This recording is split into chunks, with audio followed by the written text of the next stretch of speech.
Algebra 1, Unit 2, Lesson 5, Exponent Rules.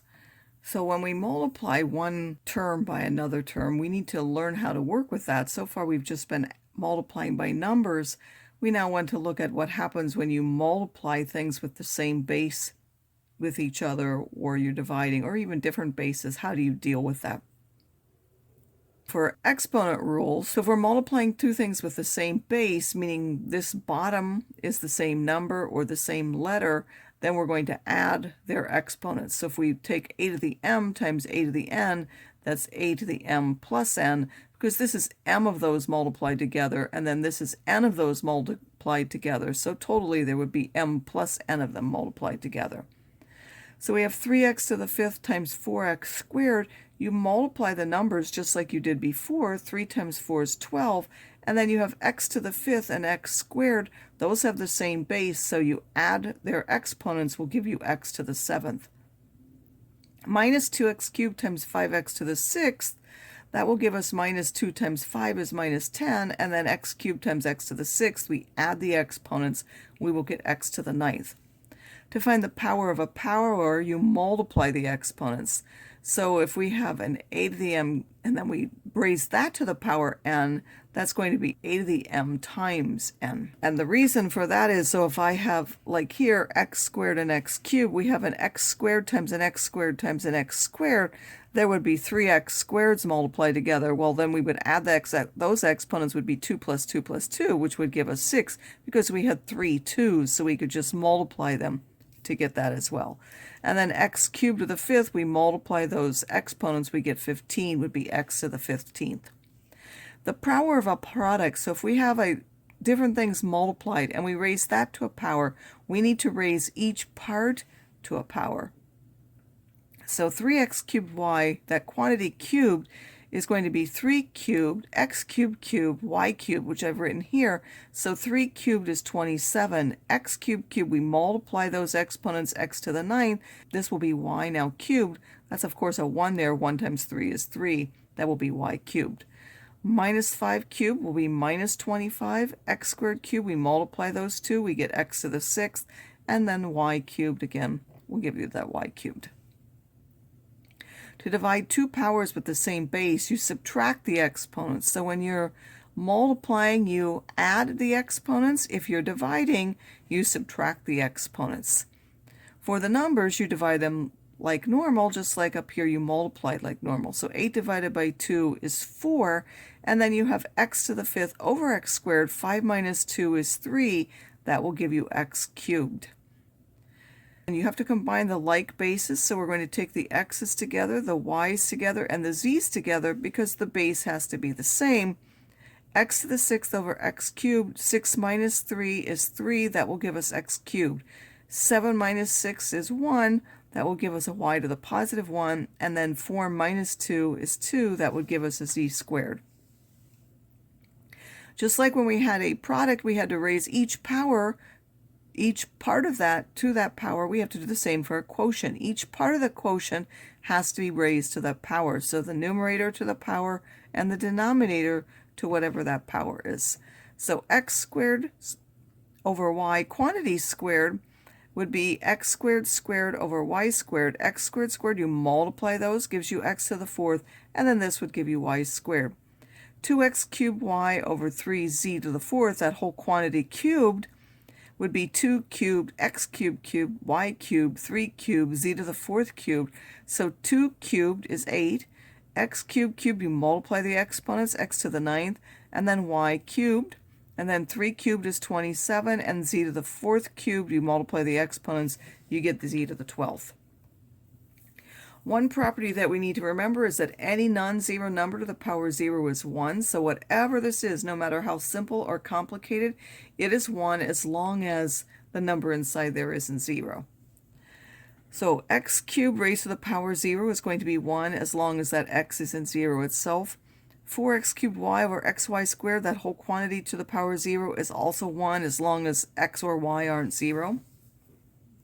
Negative powers and positive powers are reciprocals of each other. So if I start out with a negative power, a to the minus n, that's going to be 1 over a to the positive n. So if the negative exponent is in the numerator, it will go to the denominator as a positive. If 1 over a to the minus n, you have the minus in the denominator, it will now move to the numerator as a positive. And then just as a note, 1 over a to the power n is the quantity 1 over a to the n, because 1 over n is just a 1. So you need to know that this will also give you that. And then 1 over a to the minus n is also that, because 1 to the minus n is also 1. 1 to any power is just 1. And then ab to the minus n, well, we know this minus makes us put it as a reciprocal, so that's the same as b over a to the positive n. Now we have 2x cubed over 8x to the fifth, opposite of this dividing. So now 2 over 8 reduces to 1/4, so that will be a 1/4. And then x squared over x to the fifth, now you subtract the exponent. So if you use the exponent rule, by the way, that always ends up in the numerator. 2 minus 5 is minus 3. But when we know now that that negative 3 will end up in the bottom as a positive, so we get 1 over 4 x cubed. And now we can do a shortcut. It's not really one of the rules, but as a shortcut for that rule, we can do the number part, and we know that's in the bottom, and then we look. There are 3 more x's, and where are they? They're in the bottom, so that will end up in the bottom. The rule, the x to the minus 3, will always end up in the numerator. So when we use that subtraction rule for the bases, this is always in the numerator. But then when we actually change the negative, it could end up in the bottom as a positive. X cubed over y to the minus 3, y to the minus 3, which is in the bottom, will move to the top as a positive exponent. Here we have 2 negative exponents, one inside and one on the outside. 3x to the minus 1 over y squared, that whole quantity to the minus 3. We could do 3 to the minus 3, x to the minus 1 to the minus 3. That gets confusing. Get rid of all of the negatives that you can. This x to the minus 1 will now move to the bottom as a positive 1.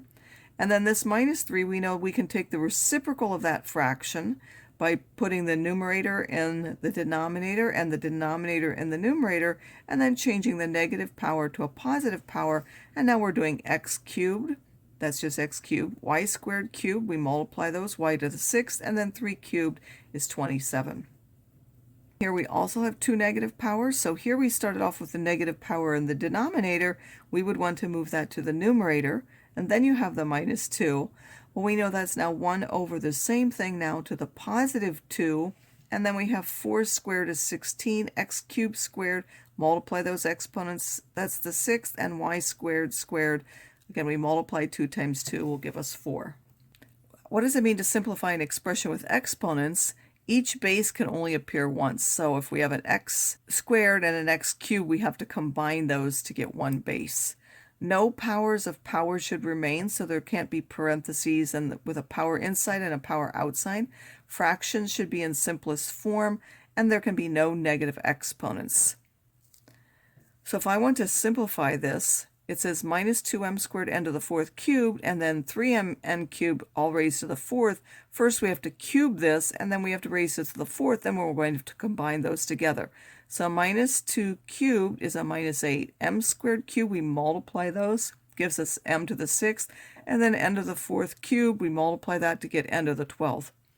Then we're going to multiply by 3 to the power 4, which is 81, m to the power 4, m to the fourth, and then m cubed to the fourth, we multiply that to get n to the 12th. Now we need to multiply these two. You're going to multiply the numbers. Minus 8 times 81 is minus 648.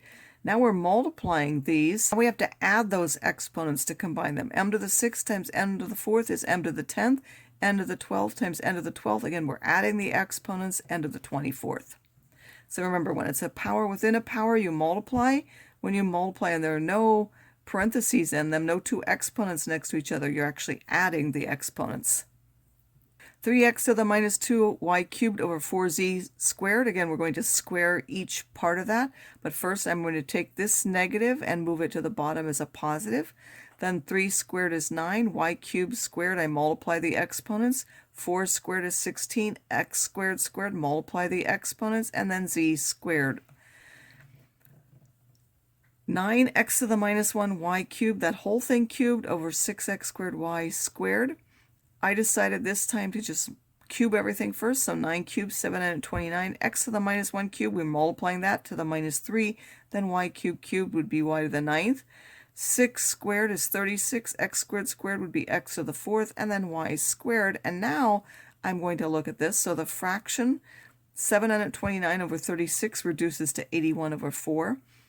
This x to the minus 3, x to the fourth, if I use the subtraction rule, x to the minus 3 and then 4 minus 3 minus 4 would give me minus 7. And then the subtraction rule here, y to the ninth over y squared, 9 minus 2 is y to the seventh. And then because this was a minus, I would move that to the bottom as a positive.